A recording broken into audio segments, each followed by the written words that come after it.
Bueno, vamos a ver la nueva sección que, digamos, no sabemos si se va a repetir, pero que nos va a iluminar sobre las preguntas que no te animás a preguntarle a tu profesor, ¿no? Esta es la típica pregunta que si la haces en la clase quedas mal.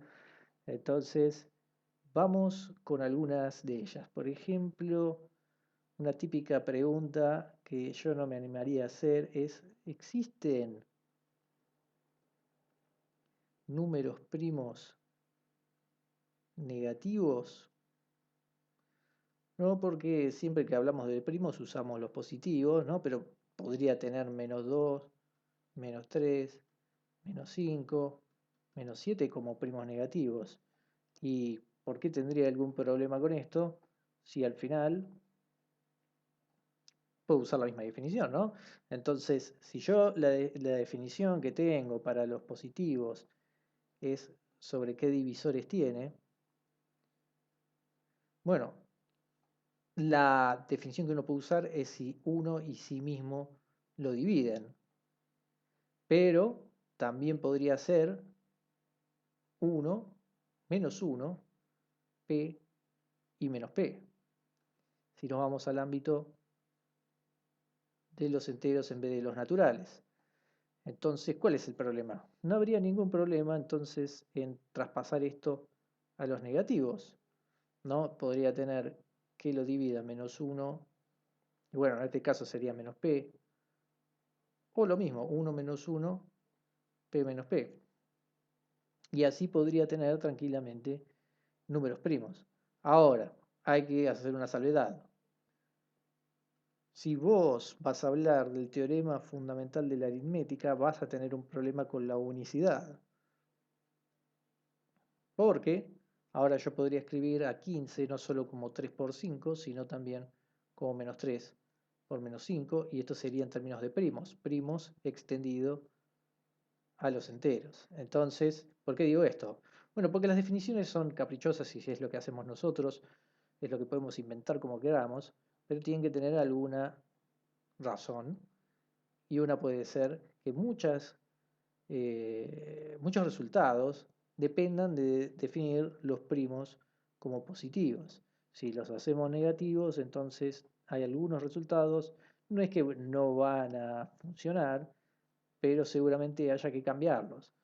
Y este, que es uno súper importante, habría que cambiarlo también. Entonces, en principio no habría ningún problema y habría una simetría en general, donde uno puede más o menos demostrar lo mismo, pero algunos resultados sí van a cambiar según la definición.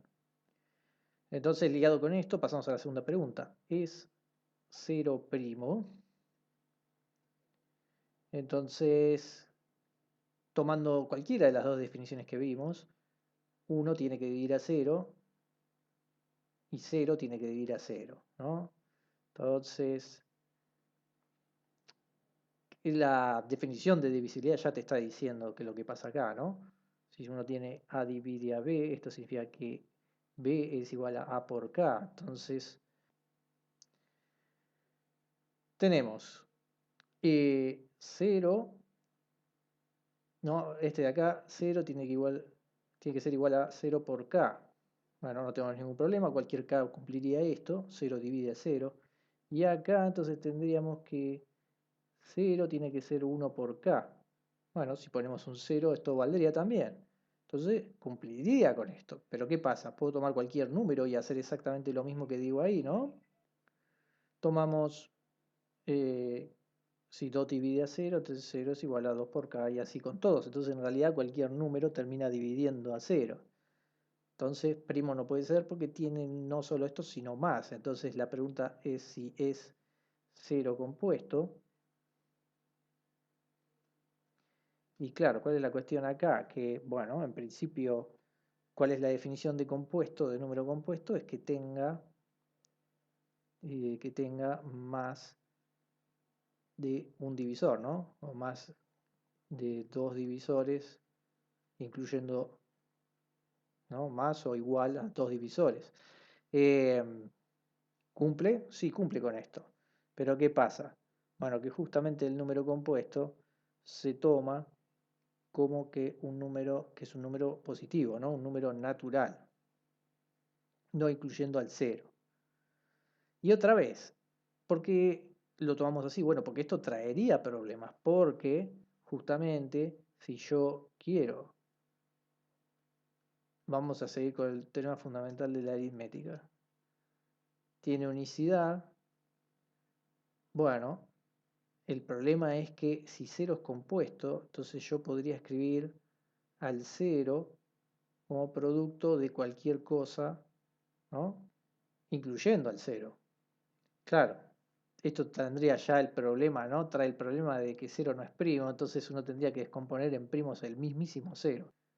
Tendría una redundancia, entonces si simplemente el 0 lo escribo con los primos que uno tendría, pero en realidad no tiene ninguno. Por eso es que no podemos decir que es compuesto, porque para que sea compuesto queremos después descomponerlo en primos. Eso no lo podemos hacer. Ahora, si se dan cuenta, muchas preguntas de este tipo no son para nada sencillas, porque en realidad están todo el tiempo dependiendo de definiciones. Ejemplos típicos es de 0 a la 0 igual a 1 o 0 factorial igual a 1, que vienen también de definiciones.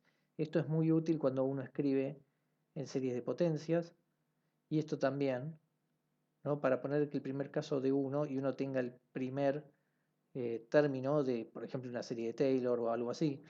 Entonces, esto es muy útil. Y acaban de ver por qué también es muy útil exactamente lo mismo para decir que 0 no sea primo y que 0 no sea compuesto.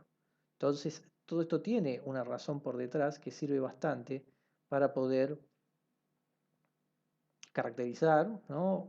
Diferenciar a los números. Entonces, bueno, pasemos a otra posible pregunta, que ¿es 1 un subconjunto o un elemento de lo que escribimos como llave 1 llave, ¿no? ¿Es 1 un subconjunto del conjunto 1 o el conjunto 1 es un subconjunto del conjunto 1? ¿Cómo es esto? Entonces, acá unimos otra pregunta, ¿no? ¿Cuál es la diferencia entre pertenece y incluido? Entonces, esto aunque no lo crean, es una pregunta muy válida, porque es un tema de notación. Uno quiere distinguir entre elementos y conjuntos. Entonces, lo que voy a decir es que el elemento pertenece al conjunto y puedo tener conjuntos metidos en otros conjuntos. Entonces, uno está metido en A, uno como elemento. El conjunto A está incluido en B. 1 pertenece a A, que está incluido en B. ¿Quién es A? Bueno, A es el conjunto que tiene al elemento A y sigue estando incluido en B. Ahora, si yo no le meto nada a B, B es el conjunto incluido, el conjunto que contiene al 1. Y acá, como notación, deberíamos poner el igual, porque terminan siendo iguales los conjuntos. Pero, digamos, ¿esto qué significa? Significa que 1 pertenece a A, que 1 pertenece al conjunto que tiene al 1, y el conjunto que tiene al 1 está incluido en el conjunto que contiene al 1. Esta situación la representamos de esta forma, pero en realidad esto es, digamos, esto puede llevar a la confusión, porque si estoy diciendo que son iguales y este lo hago más grande, ¿no? Es como que no, no es exactamente lo que uno está diciendo acá. De hecho, en realidad sí, porque no estoy diciendo que son iguales, estoy diciendo que está incluido igual. Yo tendría que decir esto, algo así, para poder afirmar, ¿no?, que si este es el conjunto amarillo y este es el rojo, entonces son iguales, uno encima del otro. Eso sí representa la igualdad. Pero bueno, sí, obviamente yo podría tener más elementos por acá y entonces que tengamos una inclusión, bueno, estricta sobre B, donde B sea el 1, 2, 3. Entonces, otra vez estamos con las definiciones y otra vez nos interesa distinguir entre elemento y conjunto. Esto, por más que no lo parezca, es muy utilizado en todas las áreas de la matemática. Aunque no lo parezca, yo les digo, esto se recontra usa. Eh, Inclusive,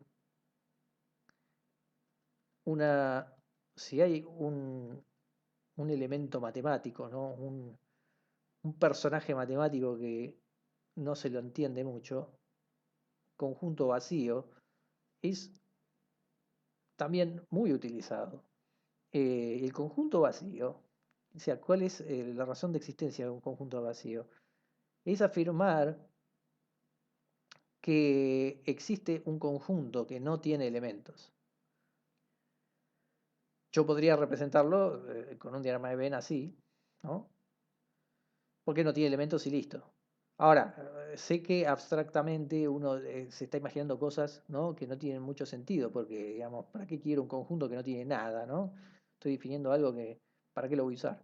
Pero bueno, en realidad piensen que está representando el cero de alguna forma. O sea, porque, por ejemplo, con toda la parte que hablamos de cardinalidad y cantidad de elementos, sobre todo en conjuntos infinitos, uno tiene que tener cierta coherencia en las fórmulas. Por ejemplo, en la fórmula de partes, ¿no? Recordemos, partes es el conjunto, yo tengo el conjunto 1, 2, entonces el conjunto de partes, este se llama A, parte de A, es el conjunto que tiene el vacío, el 1, el 2 y el 1, 2, ¿no? Son todos los conjuntos posibles que se puede armar con los elementos que tengo. Y fíjense que el vacío tiene que estar, porque yo puedo, ¿no? Es como que yo puedo seleccionar ninguno. Puedo seleccionar todos, pero el ninguno tiene que estar. Entonces el ninguno solo puede ser representado con el conjunto vacío. Si no, no lo puedo representar, lo dejo afuera y no estoy considerando la opción de no elegir a ninguno.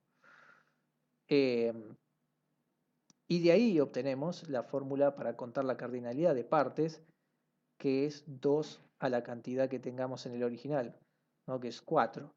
Pero cuando esto se hace más grande, esto empieza a crecer y siempre acá estamos contando el conjunto vacío. Ahora, no vamos a dejar pasar la pregunta típica que es para confundir. ¿Qué pasa? ¿Cuál es la relación entre el conjunto que tiene al 1 y el conjunto que tiene el conjunto que contiene al 1? Bueno, acá es donde la cosa se pone más complicada porque acá vamos a tener pertenece. ¿Por qué? Porque es un conjunto donde sus elementos son conjuntos.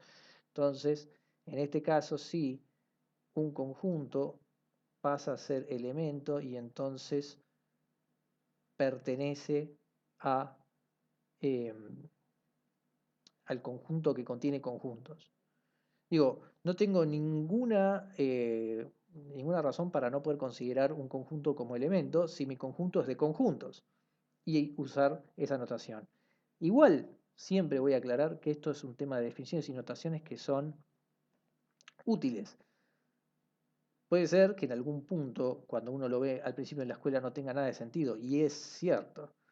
Pero bueno, al final de todo, gran parte de lo que uno ve en la escuela tal vez después no lo usa nunca, pero uno se forma esa formalidad matemática que termina ayudando a pensar de alguna forma, sea lo que después uno termine estudiando, ¿no? Así que eso es lo más Importante.